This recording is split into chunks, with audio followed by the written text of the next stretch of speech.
আবারও চলে এলাম আজকে একটা নতুন পদের রান্না নিয়ে। বিভিন্ন ধরনের রান্না বিভিন্ন পদে বানালে খেতে ভালো লাগে, তাই তো আজকে খুব সহজে বানিয়ে দেখাবো ছোলার ডাল দিয়ে চিকেন কষার রেসিপি। ডাল চিকেন বানানোর জন্য এখানে আমি ছোলার ডাল নিয়েছি 100 গ্রাম পরিমাণ মতো জল দিয়ে সিটি দিয়ে নেব।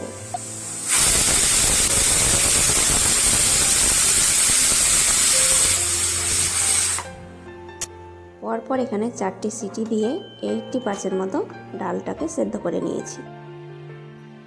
এখানে 1 কেজি গ্রাম পরিমাণে চিকেন নিয়েছি, আর চিকেনটাকে ভালোভাবে জল দিয়ে পরিষ্কার করে নিয়েছি, তারপর মাঝারি আকারে কেটে নিয়েছি। এরপর চলে যাচ্ছি পরবর্তী স্টেপে। চুলোর মধ্যে একটা কড়াই বসিয়ে দিয়ে দিলাম 100 গ্রাম পরিমাণে সরষের তেল। তেলটাকে একটু ভালোভাবে গরম করে নেওয়ার পরে দিয়ে দিচ্ছি 2টো তেজপাতা, 4টে এলাচ, আর এখানে পরিমাণ মতো পেঁয়াজ নিয়েছি। তোমরা যে পরিমাণে পেঁয়াজটা ব্যবহার করো বাড়িতে সেই পরিমাণে দেবে। আমি এখানে 5টি পেঁয়াজকে ছোট কুচি করে কেটে নিয়েছি।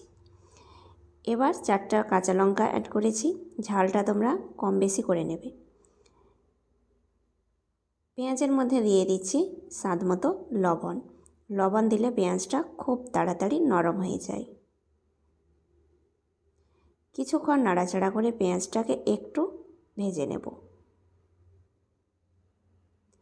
পেঁয়াজটাকে একটু ভেজে নেওয়ার পরে দিয়ে দিচ্ছি 2 চামচ পরিমাণ আদা রসুনের পেস্ট আর একটা টমেটো কুচি করে।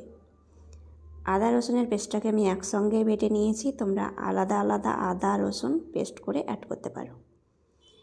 এবার ভালোভাবে নাড়াচাড়া করে আদা রসুনের স্মেলটা দূর হওয়া পর্যন্ত একটু ভেজে নেব। এরপরে দিয়ে দিচ্ছি 1.5 চামচ পরিমাণে হলুদের গুঁড়ো, আর 1 চামচ পরিমাণে জিরে গুঁড়ো, আর 1.5 চামচ পরিমাণে কাশ্মীরি লাল লঙ্কার গুঁড়ো। এতে ঝাল হবে না, কালারটা খুব সুন্দর আসবে। আধা চামচ পরিমাণে গোলমরিচ গুঁড়ো দিয়ে অল্প পরিমাণে জল দিয়ে মশলাটাকে বেশ কিছুক্ষণ কষে নেব। মশলাটাকে আমি বেশ কিছুক্ষণ কষে নিয়েছি, তারপরে মশলা থেকে তেলটা একদম ছেড়ে দিয়েছে। সেই সময় আমি অ্যাড করে দিচ্ছি আরও বাকি উপকরণগুলো। আর মশলা থেকে যতক্ষণ না তেল ছেড়ে দেবে না ততক্ষণ না তোমরা কিন্তু চিকেনটা অ্যাড করবে না মশলার মধ্যে। এবার আমি চিকেনটাকে মশলার মধ্যে দিয়ে আবারও কষে নেব।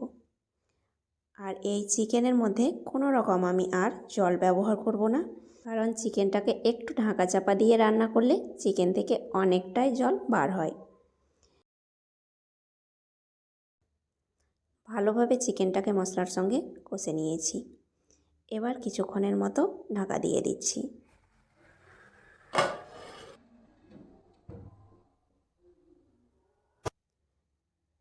প্রায় 2-3 মিনিট পর ঢাকনা খুলে আবারও একটু নাড়াচাড়া করে দেব। দেখো অনেকটাই জল চিকেন থেকে ছেড়ে দিয়েছে, আর এই জলে আমি চিকেনটাকে বেশ কিছুক্ষণ মতো কষে নেব। এইভাবে তোমরা একবার চিকেন রান্না করে দেখবে, চিকেনের স্বাদটাই একদম অপূর্ব হয়। এই ডাল চিকেনের রেসিপিটা যেসব বন্ধুরা খেয়েছো তারা তো জানোই যে এটা কতটা স্বাদের হয় বা এটা কতটা মজার হয়। আর যেসব বন্ধুরা এখনও বানিয়ে খাওনি অবশ্যই বানিয়ে খাবে। আর আরেকটু মজা করার জন্য আমি দিয়ে দিলাম কিছু পরিমাণে মটরশুঁটি। এবার ভালোভাবে নাড়াচাড়া করে মটরশুঁটিগুলোকে মিশিয়ে নিচ্ছি। আবারও আমি কিছুক্ষণের মতো ঢাকা দিয়ে দেব। এইভাবে ঢাকা চাপা দিয়ে রান্না করলে চিকেনটা খুব সুন্দরভাবে ভিতর থেকে সেদ্ধ হবে। কিছুক্ষণ পর ঢাকনা খুলে একটু নাড়াচাড়া করে দেব। চিকেন থেকে অনেকটাই তেল ছেড়ে দিয়েছে, আর এইভাবে যখন তেলটা সম্পূর্ণ ছেড়ে দেবে তখন বুঝে নেবে চিকেনটা পুরোপুরিভাবে কষানো হয়ে গেছে। পুরোপুরিভাবে চিকেন থেকে যখন তেলটা ছেড়ে দেবে সেই সময়তে আমি দিয়ে দিচ্ছি সেদ্ধ ডাল। ডালটাকেও আমি বেশ কিছুক্ষণ কষে নেব। যেহেতু ডালটাকে আমি 80% সেদ্ধ করেছি, তাই বাকি সেদ্ধটা এই চিকেনের মধ্যে হয়ে যাবে। আর বন্ধুরা, এই ভিডিওটা ভালো লেগে থাকলে অবশ্যই লাইক কমেন্ট শেয়ার করবে, আর চ্যানেলটাকে সাবস্ক্রাইব করে পাশেই থাকবে। বেল বাটনটি ক্লিক করে অল করবে, তোমাদের কাছে পৌঁছে যাবে আমার নতুন নতুন রেসিপিগুলো। আর অবশ্যই কমেন্টে কিন্তু লিখতে ভুলবে না এই রান্নাটা কেমন হয়েছে। আর তোমরাও বাড়িতে রান্না করে অবশ্যই খাবে। চিকেনের মধ্যে ডালটা দেওয়ার পরে প্রায় 3-4 মিনিট মতো নাড়াচাড়া করে কষে নিলাম। আর বন্ধুরা, তোমরা যদি এই চিকেনটা এইরকম কষা কষা খেতে চাও তাহলে কোনো রকম জল অ্যাড করবে না। আর একটু পাতলা রাখতে চাইলে কিছু পরিমাণে গরম জল অ্যাড করে দেবে। এবার সবশেষে দিয়ে দিচ্ছি 1 চামচ পরিমাণে গরম মশলার গুঁড়ো আর কিছু ধনেপাতা কুচি। এই দুটো উপকরণ অবশ্যই দেবে, তাহলে দেখবে রান্নার স্বাদটা বহুগুণ বেড়ে গেছে। আর দেখো চিকেনটা এতটাই সুন্দর হয়েছে রান্না, আর সব কিছু পারফেক্টভাবে সেদ্ধ হয়েছে। এই চিকেনটা রান্না করে তোমরা রুটি বলো, পরোটা বলো, লুচি বলো, যেটার সঙ্গে খাবে খুব ভালো লাগবে। তোমরা নান রুটির সঙ্গেও এটা খেতে পারো। গরম গরম ভাতের সঙ্গে তো দারুণ লাগে। এই ডাল চিকেনের রান্নাটা এতটাই মজার হয়, পরিবারের ছোট থেকে বড় সবাই পছন্দ করবে। আর এটা বানিয়ে তোমরা অতিথি আপ্যায়নও করতে পারো। তাহলে এই চিকেনের রেসিপিটা কেউ মিস করবে না, অবশ্যই একবার হলে এই শীতে বানিয়ে খাবে। আজ এই পর্যন্ত, ধন্যবাদ।